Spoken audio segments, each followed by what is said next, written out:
I'm 24 years old, still living with my mom and dad along with my two younger siblings. My parents bought a new house in March, just around the time coronavirus really started to be taken seriously around me, and quarantine started, so we were in the unpacking and settling in phase during all this. My room is actually in the basement, which I don't mind. It's farthest away from my parents' room. It's technically just an extra room in the house, not really meant to be a bedroom, but we made it one.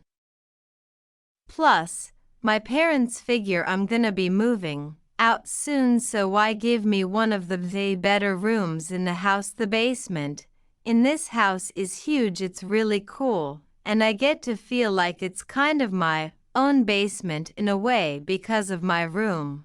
But right off the bat, moving here, weird things would happen inside my room. Mostly at night I'd hear strange sounds inside the walls. I knocked on the wall, and it seemed to be hollow. There's a vent in the room. I thought maybe there was an animal in the vents. I used my iPhone flashlight to get a look inside, but I couldn't really see anything. Whatever house noises, I figured if it persisted I would tell my dad to look into it. I set up my Xbox on the basement TV. In fact, I usually just chill in the basement instead of my room. I used the 50-inch TV my dad set up down there. One night on the first week in the house, I was playing Warzone on my Xbox when I heard this distinct sound come from the east side of the basement where my room was.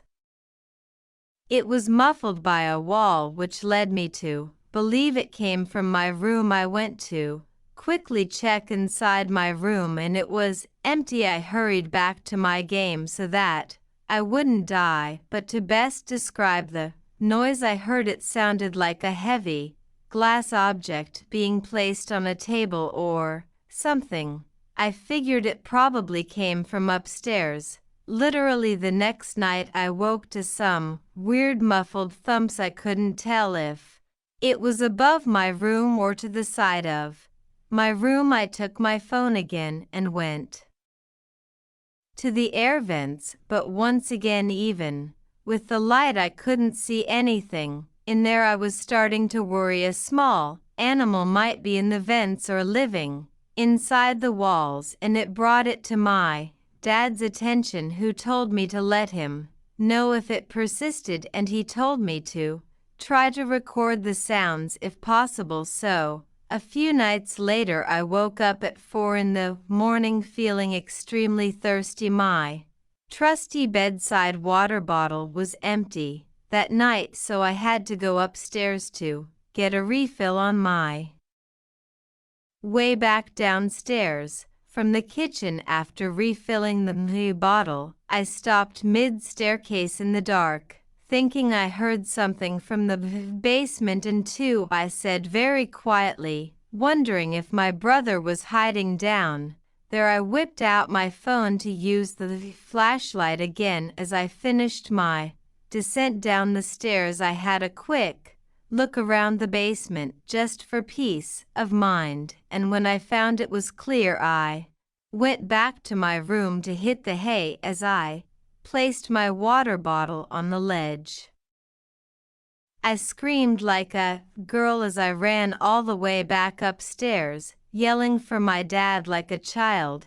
My whole family came down the stairs to my room. I brought them to the fence in my room and shined the light in it again. My dad took a look. Of course, there was no one in sight. Now, I'm not even lying when I say my mom and dad told me the cliché I was seeing things because I hadn't got enough sleep and I was tired.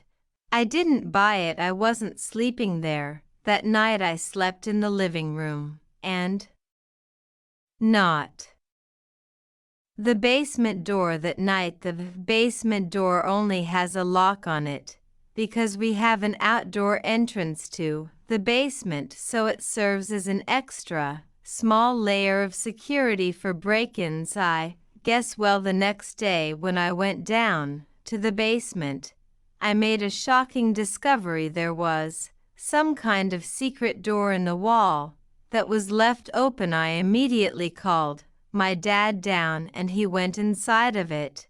Together there was a blanket on the floor of this little hidden room along with a small wood stool-like thing, and if you walked down this ever so tiny corridor you'd come to the vent that peers into my room. This discovery would otherwise be cool if it didn't lead to the realization that someone has been living in this room, possibly raiding our kitchen and possibly watching me in my room as I slept. I think when the person living in the room heard the commotion I made the night before, they figured it was time to bail. I just still fear that they may come back. It's April 2020. As I write this, stuck in quarantine, I live in a duplex house. It's one story, but it's divided into two sections. Each side has 2 bedrooms and a kitchen, with each having its own front door. Inside the house there's a door separating the 2 sections and it's locked by the other side.